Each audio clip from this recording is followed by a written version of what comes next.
Guys, this is Sean Xia here. Many friends ask me, how do I know when to buy or when to sell a stock? You need to understand the valuation of the stock, meaning to say, how much is the stock really worth?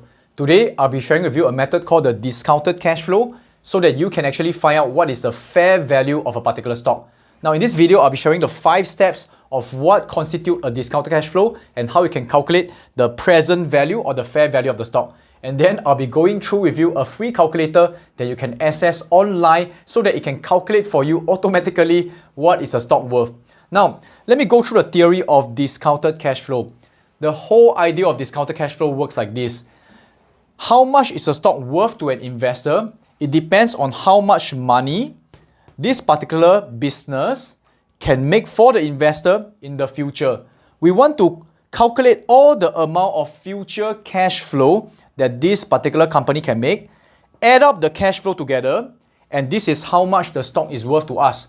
So there are 5 key steps. Now let me explain to you this thing. The first step is to calculate the growth rate of this particular company. In order to calculate the growth rate, what we do is to look at the past growth rate of the company. So let me bring you to this website that I use. It's called morningstar.com. And you can see right here, this is Walt Disney. And what I'm looking for is the earnings per share. So you can see in the past, in 2010, the earnings per share is $2.03. It has grew significantly all the way to $5.94. Along the way, there's ups and downs, but you can see the growth rate is pretty stable. Using this particular website, when you scroll to the bottom, you can see there's growth rate here. Zooming in, I want to find the 10 years average of the earnings per share growth rate. We can see right here, it is 14.2. Meaning to say, on average, for the past 10 years, Disney has been growing by 14.2% per year. Using this particular growth rate, we are going to find the growth value of this company. Now again, what do I mean by growth value? I've mentioned this company is worth depending on how much it can make for me in the future. So right now, the latest earnings per share is 5.94.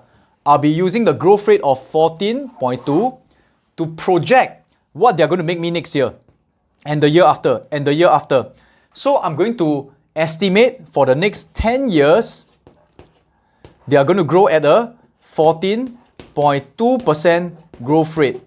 Now at this point in time, I just want to explain that this 14.2 is based on past results. You also need to determine whether you have the confidence that this particular company can continue to grow at this growth rate. It is wise to be a bit prudent so we can reduce the growth rate. Now, I've seen quite a number of companies in the past, they grow by 30, 40 or even 50%, very small technological company. So it is not really reasonable to imagine it's not really reasonable to expect the company to continue to grow at 50% per year. So remember, the key is to be prudent. Anyway, coming back to Disney, if we project that this company can grow at 14.2, what we will do is we can input and calculate for the next 10 years how much they will make. We add up the whole entire amount that they make for the next 10 years. This is what we call the growth value. So let me just share with you the calculator that can help you calculate all this. Now, to assess the growth value and finally the present net value or the fair value, I'll be using this website called Guru Focus. This website here is a free website and you can key in the stock that you want. For example, Disney. When you search for Disney, you will see one of the results called DCF calculator. It means discounted cash flow calculator. Click on it and this will appear. It helps you calculate the growth value, as you can see here, and what we call the terminal value. I'll come to that in a moment's time. Now you can see that the parameters is something that we can adjust. But right now, you can see that the earnings per share is 5.92. This is slightly different from what we calculated, 5.94. So I'm going to adjust it to 5.94 instead of 5.92. Now you can see the next liner is what we call the growth rate for the next 10 years and also the particular growth rate based on past results. Right now, if you zoom in here, you can see that the growth value is $71.34. In the end, this calculator will give us what we call a fair value, $127. This is a total of the growth value and the terminal value. But let's look at the growth value first. So for the growth value, what we want to do is to project for the next 10 years, what percent can they grow? So as we have seen, In the past 10 years, they have been growing at 14.2%. Guru Focus gave a slightly different number based on where they actually start calculating the starting point of the year and the ending point of the 10 years. So I want to be a little bit more accurate and also prudent. I'll add in 14.2. Right now you can see that the growth value that they calculated has dropped significantly from $70 over to $66.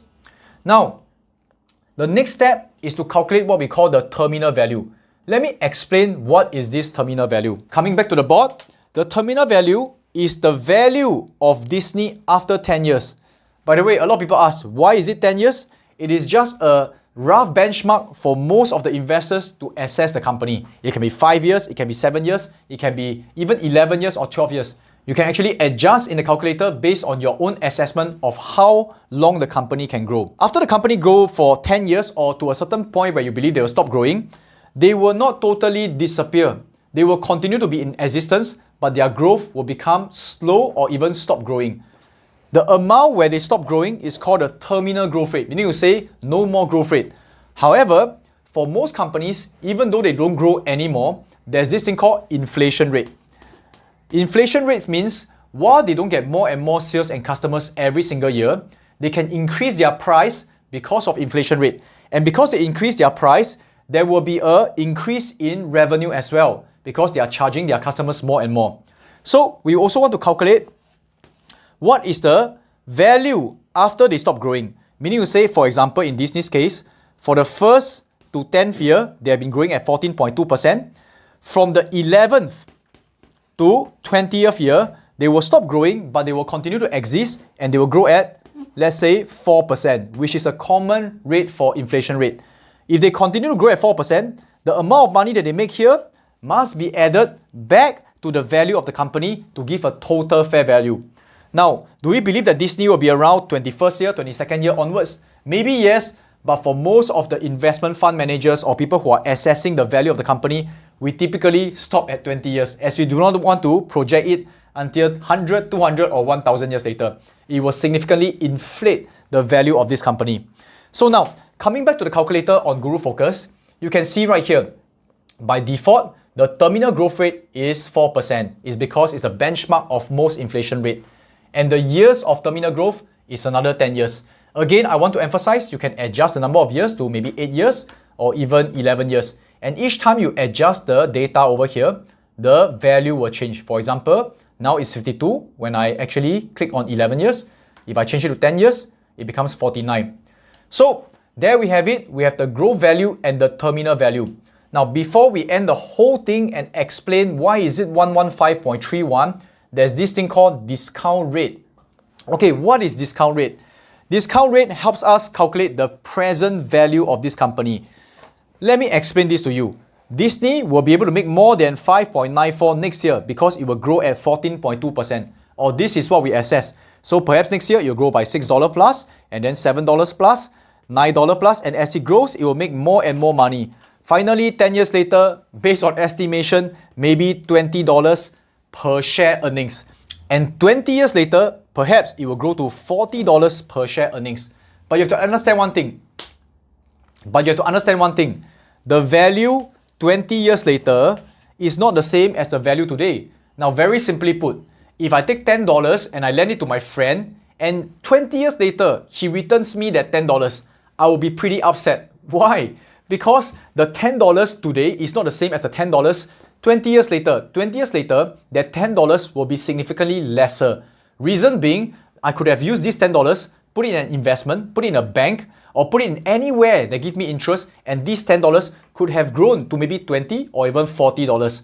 So if I receive money 20 years later, let's say I receive $50 20 years later, it is not the same as receiving the money today. Meaning to say the money that I receive in the future has got to be discounted by a certain rate. And usually this discount rate is based on the percent that I can get from other investments or the percent that I want to get from these investments. So simply put, if I want to make 15% from Disney, the discount rate that I key into the discounted cash flow will be 15%. What this means is I need to buy Disney at a certain amount of price, and as they make me money, when I calculate all the money and add it up to today's value, I've already considered the fact that I want at least 15% from Disney. So now coming back to the calculator, you can see right now the fair value of Disney based on a discount rate of 12% will be 115. Based on the calculator on this website, the default is 12%. But however, I may want a higher percentage, let's say 15%. Please take note of the fair value as I change the discount rate here. When I change the discount rate to 15%, you can see the fair value from this calculator is in fact only $90.38. What this means is, if I'm able to purchase Disney at $90.38, what this means is if I'm able to purchase Disney at $90.38, I'm able to get about 15% returns if Disney works out to do exactly what I portray to do, which is to grow at 14% per year for the next 10 years and subsequently another 4% for another 10 years. So this is the whole idea of discounted cash flow. Let me wrap it up for you and explain it once again. The value of Disney to me today depends on a few things. Number one, how much money they can make for me in the future, during the growth rate as well as during the terminal growth rate. Adding up all this money together and giving it a discount factor of a certain percentage, in this case 15%, I will bring it all back to today's value and I add up all the value together. This is what they call the fair value of Disney. So this is the idea of discounted cash flow. If this is something that is slightly advanced for you or you have not heard of it before, I suggest you can play the video back a few times or search for the term discounted cash flow. I'm sure there are some other better ways of explaining this thing, but I hope you have learned something and you can use this particular discounted cash flow to assess the fair value of the stocks you want to invest in. Final point before I end this video is this. There are many assumptions when using the discounted cash flow. One assumption is they can grow at the past growth rate for 10 years and And the next assumption is, after that, they can continue to exist for another 20 years. This means it requires us to understand the business pretty well in order to make an assessment. And this is something that I personally like because it makes me only invest in companies that I can understand. Do you have any questions or any comments? Please comment below and I'll get back to you.